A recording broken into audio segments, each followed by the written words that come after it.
stop having babies, what happens to the human race? Well, I mean, theoretically, it would die out. No, that's right. It will cease to exist. So that, therefore, to keep everything going, that's a primary purpose, since you're the only ones that can do that. I pray for the day they make an artificial wound, and then we'll just cut you guys right out of the equation, and that'll be it. Oh, okay. Shit. I mean, I got to be honest. I'm kind of having a hard time forming responses to what you're saying because I don't really know like what point you're making. But I guess what I'm saying is I don't understand why you continue to build a hierarchy of harm where what you're saying hierarchy of harm. Okay. Yeah, that's what I said. And you keep saying that you want women to have their fair share, and then you keep noting that men are subject to these various harms, all of which I don't disagree with. I don't think that it's untrue that men die more on the job. I don't think it's untrue that more men have died on the battlefield. Those are factual statements. I think whether or not it matters is certainly something that could be addressed. And also, it seems that you're ignoring the other half of the equation, which is the number of women who die for reasons that are exclusive or pervasively causes of death for women. However, I don't really think it's a necessary conversation to have because I don't think that number of people dead from various reasons is an indicator as far as social equality. Like, I just don't understand where we're going with it. Well, let's see. You're saying social equality, and I am trying to tell you that you're saying there's male privilege, but along with these so-called male privileges come the male disprivileges, which usually involve death, maiming, and other horrific outcomes, which women didn't really have to deal with because they're at home taking care of the kids and running the household and do historically what women used to do. So your suggestion is just that, like, during feudal times, women were just like kind of lounging around, like nursing their babes. Oh no! And, like, no.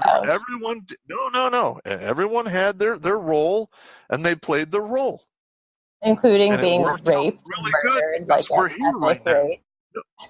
It worked out real good because we're here right now. I don't know any male that's ever died by giving birth. No way. Well, it all depends if men are women and women are men. Now you have the he him persons and the shimps. So who knows what can happen nowadays? Okay, dude. Let me ask you this because this was brought up when I went to that one hangout, and it goes to the social norms here. They were saying along the lines that they're not the MGTOW weren't advocating to take away the right to vote for women, but they believe that they should have never been given the right to vote to begin with. Do you believe that? Me? Yes. Yes, unless they're willing to be drafted.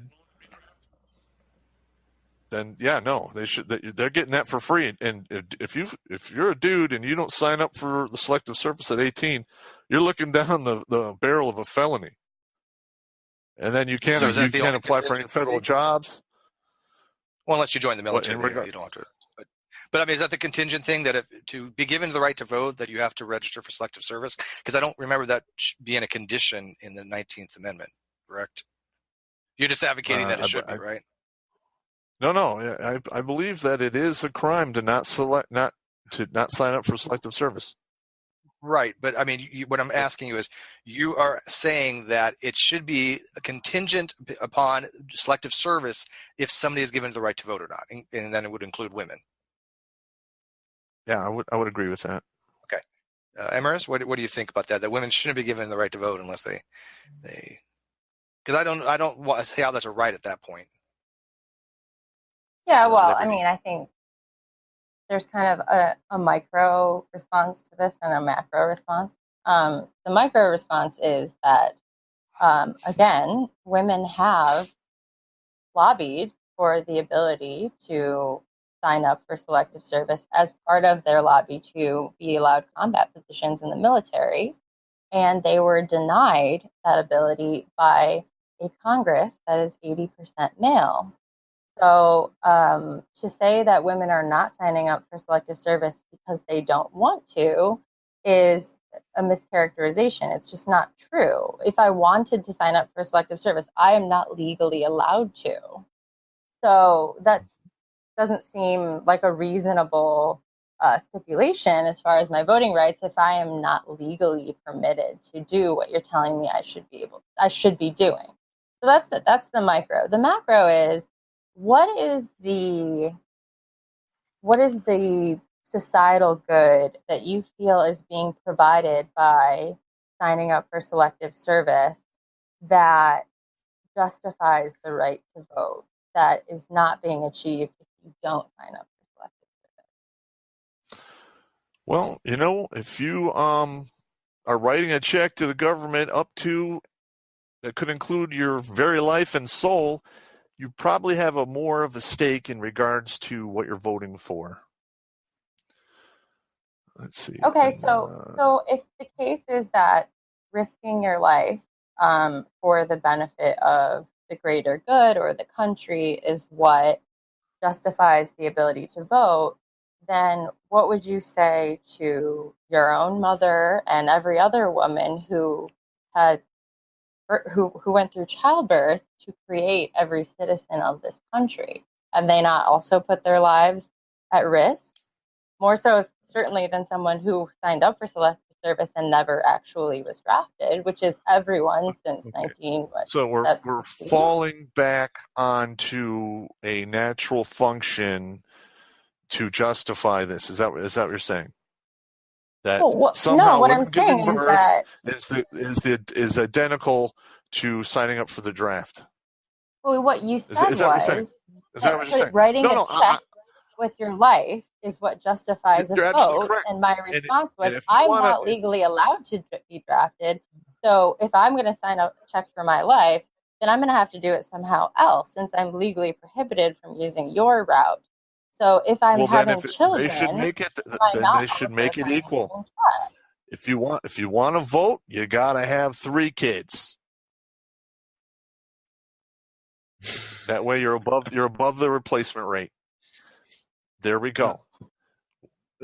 Let me ask this question. What is the end game with the MGTOW movement, Terrance? What is the the goal in the end, in the long run? A large majority of these guys just want to be left alone. That's a large majority of them. They want to live their lives, do their deal, and then at the end lay down and take their dirt nap. And then there's a lot of other ones. No, well, they're doing it now, but there's a lot of other ones who are walking away, not paying taxes because they want to see the system fall. And when the money dries up, it will fall. So you don't think that women pay anywhere near the amount in taxes that men do? I am actually looking for that stat right now, so okay. I would say no.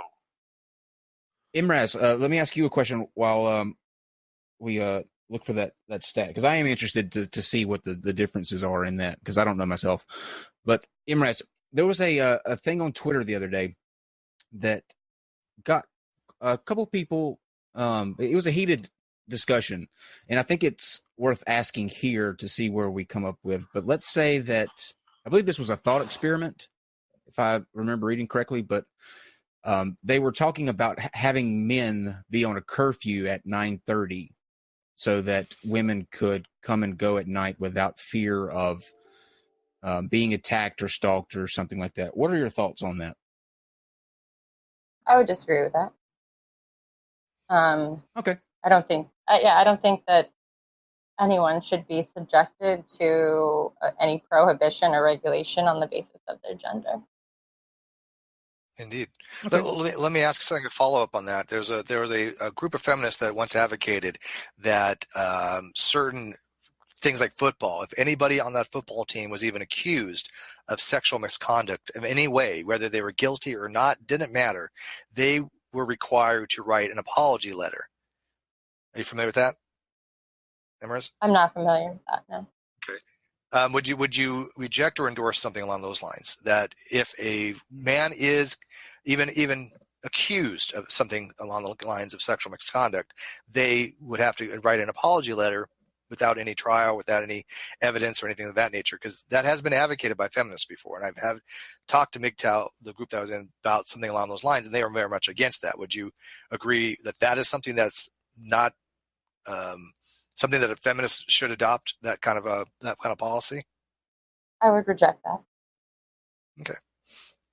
See, I don't think it would be appropriate to have someone be held accountable and certainly be forced to take active engagement in their accountability if there's no evidence that, and I say evidence not in the criminal trial sense, but if there's no opportunity, I should say, for them to present their own version of facts and be heard. I mean, I think there's a tendency in our society to move discussions about sexual assault and assault allegations exclusively into criminal terms because it's an uncomfortable topic for us to address because of the potential harm to an assault victim if they are not believed, and the potential reputational damage to an accused if they're falsely accused. And those are uncomfortable things for us. So we lean very heavily on the criminal justice system because we feel like if we can rely on the DA and the PD to work this out and through due process, then we can sort of check out until the end of the trial, and whatever the result is what was fair.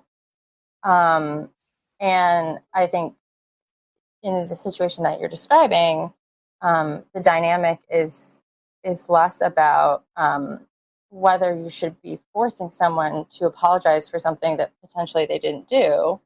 The correct feminist perspective would be to support someone who alleges sexual assault and to the extent possible move that complaint into the criminal justice system, but holding someone accountable or subjecting them to punishment without the opportunity to respond is not appropriate. I have something. Let's go to Terrance now. What are your thoughts on because this is sort of a topical the rape culture. What are your thoughts in terms of where the burden of proof should be in when you have people that are making allegations of rape? Oh, well, it should be like it always is. Have a credible story and have evidence, and then the presumption of innocence is, first and foremost until proven guilty in a court of law. There you go. Would you agree with that, Emrazz? If you don't follow that, you get a witch hunt. Would you agree with that, Emrazz? Well, certainly I agree with due process. I mean, did take an oath, right? But I think, again, it just, there's a tendency to either speak exclusively in terms of the criminal justice system or to conflate social or sort of neighborhood dynamics of handling accusations versus the criminal trial aspect. Certainly that was something that we struggled with in our most recent shit show, right? Because we weren't in a criminal trial, but we could not resist speaking about the Kavanaugh confirmation in terms of due process, criminality, innocent until proven guilty, although we were absolutely not in a criminal trial setting. So, of course, I think that we should adhere to due process. Of course, I think it is absurd to suggest that a DA would come up before a judge, bring forth a charge of rape, and say, this person is guilty, the judge bangs the gavel, and it's over because someone said they did something. That makes absolutely Sure. no legal sense. But I think I I don't was think meaning more like in the social